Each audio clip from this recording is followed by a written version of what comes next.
gəldim. Hər vaxtınız xeyir olsun. Özünüzü təqdim edin, zəhmət olmasa. Ağayev Kərim Nadiroğlu.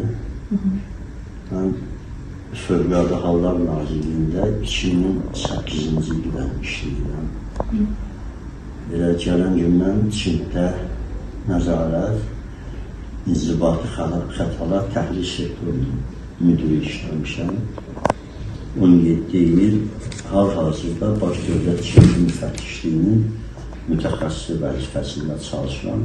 Dövlət qulluğu 70 yaşına qədər olduğuna görə 70 yaşından sonra da idarədə baş məsləhətçi kimi saxlıqda, hal-hazırda Baş Dövlət Çinli Müfəttişliyində mütəxəssis vəzifəsində çalışıram. Yəni mən qısa dediyim, indi təkliflər də var. Deməli, Həmişələr İttifaqının 30 illiyi münasibətindən Cənab Prezidentin fərmanı ilə tərəqqi medalı da almışam. Nazirlik tərəfindən fəxri fərmanlar da almışam. Bizim lider tərəfindən çox sayılı mükafatlar almışam. Hamısı göz qabağındadır. İradə xanıma da sizə təşəkkür bildirirəm ki, lazım olanda qəda sağlıq gəlib lazımlı müsabiqələrə götürürsünüz. Bizim artıq zəfərimizin 5 illiyi tamam olur. Böyük bir uğurla, qələbə ilə biz qazanmışıq və hal-hazırda 5 ildir ki, tamam olur ki, biz bunu qeyd edəcəyik. Zəfərimizdə olan Qarabağa dönüş, müəyyən bir uğurlarımız oldu. Sizin bu müharibə ilə bağlı, zəfərlə bağlı fikirlərinizi səsləndirmənizi xahiş edərdim. Deməli, birinci, indi bizim talihimiz elə gətirib ki, biz bütün Qarabağda olan müharibələrin şahidi olmuşuq, iştirakçısı olmuşuq. İstəyər birinci Qarabağ müharibəsində, istəyər ikinci 44 günlük vətən müharibəsində, istəyər antiterror əməliyyatında, yəni bizim ordumuzun gücü bu 44 günlük müharibədə Ali Baş Komandan başda olmaqla, bizim birliyimiz başda olmaqla bu özünə sübut elədi. 200 ilə qədər Azərbaycan heç vaxt belə tam şəkildə müstəqilliyinə, torpaqların tam şəkildə Azərbaycana aid olmasını görməmişdir. Biz çox şadıq ki, bu günü də gördük. Azərbaycan tam müstəqil öz torpağına, öz müəyyən sahələr qonşu dövlətlər qalsalar da, amma ərazi bütövlüyümüzə biz nail olduq. Mən inanıram ki, növbəti zəfərimiz... Bir də güzüsürəm, söndür onu. İnanıram ki, növbəti zəfərimiz Zəngəzur dəhlizi olacaq. Yəni, Azərbaycanın ayrılmaz hissəsi olan Naxçıvan demək olar ki, Azərbaycandan kənarda qalıb. İstər bütün kommunikasiyalar, istər iqtisadi, hər bir cəhətdən gediş-gəliş çox çətindir. Mən elə gəlir ki, bu axırıncı dəfə Amerika Birləşmiş Ştatlarının prezidenti Trump'ın yanında olan bu görüş demək olar ki, 5 il müddətində həll olunmayan bu məsələni, halbuki 5 il bundan qabaq Rusiya, Azərbaycan, Ermənistan bircə bəyannamə qəbul etmişlər. Bəyannamədə Zəngəzur dəhlizi də gündəmdə idi. Lakin bu 5 ildə, açıq demək lazımdır, Rusiya tərəfdən heç bir bu işə təkan alınmadı, amma axırıncı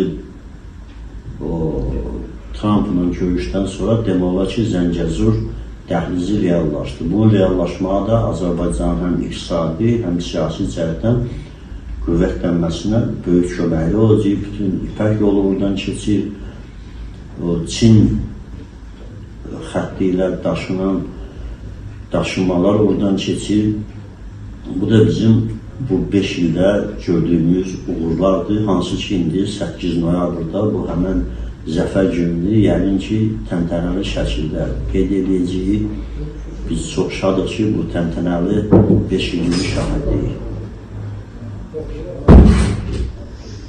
Sizin, belə deyim, ən son olaraq bizim Qarabağla bağlı, Azərbaycanımızla bağlı daha nələri görmək istəyərdiniz? Öz təəssüratlarınızı bölüşərdiniz. Mən özüm bu işğaldan olmuş ərazilərdə bir neçə dəfə olmuşam. Orada olan o tikinti, quruculuq işləri, demək olar analogu olmayan bir sıçrayış, zəfər yolunun açılışı, eyni zamanda Xankəndidə görülən tikinti uğraşdırma işləri bizim mütəxəssislər də orada çalışır, yəni nəzarət edirik. Biz ancaq tikintilərə nəzarət edirik. Yəni qürur vericidir, istər yaşayış evlərinin tikintisi, istər ağıllı kəndlərin salınması. Yəni adam gördükcə inana bilmirsən ki, bu 5 il müddətində bu qədər böyük tikinti quraşdırma işləri gedir. Daha sürətli. Mənə elə gəlir ki, bu Dağlıq Qarabağ indi məhfulu yoxdur. Yəni Qarabağ bölgəsi Azərbaycanın 5də 1 hissəsi idi. Keçmiş Dağlıq Qarabağ Azərbaycanın 20% idi. Yəni orada olan münbit torpaqlar, orada olan təbii resursların sayəsində mənə elə gəlir ki, Azərbaycanın iqtisadiyyatına çox böyük təkan verəcək. İnsanların orada köçməsi artıq 50 minə yaxın əhali işğaldan azad olmuş ərazilərdə çalışır. İndi onun 30-35 mini sakinlər də olsa, 10-15 mini orada xidmət edən insanlardır. Yəni ki, televiziyalarında baxırıq, görürsünüz ki, hər gün demək olar ki, müəyyən kəndlərə, müəyyən rayonlara məcburi köçkünlər öz dədə-baba ocaqlarına qayıdırlar. Bu da Azərbaycanın iqtisadiyyatına, orada olan münbit torpaqlar, orada olan sərvətlər demək olar ki, 30 ildir işğalçı dövlət tərəfindən istismar olunur.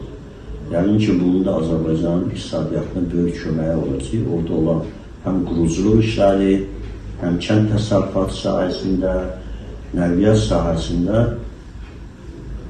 mənə elə gəlir ki, bundan böyük nailiyyət ola bilməz. Təşəkkür edirəm Kərim müəllim. Çox xoş oldu. Sağ olun. Minnətdaram ki, siz zamanınızdan bir qismini bizim üçün ayırdığınıza görə. Yox, xoşdur. Təşəkkür edirəm. Var olasınız. Allah sizi...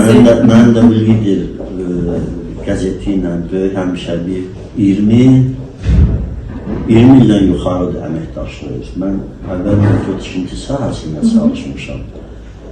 30 il. Yəni İradə xanımla oradan tanışam. Orada da bizim misafirlərimiz olub, məqalələrimiz də çıxıb və jurnalda, istəyər qəzetdə mən bizim lider qəzetinə, jurnalına uğurlar hazırlayıram. Təşəkkür ederim. Həmişə işiniz avamda olsun, dövlətə, dövlətçiliyə belə xidmət edəsiniz. Çox sağ olun. Minnətdaram Kərim müəllim. Sağ olun. Rədə xanım, zəhmət olmasa da.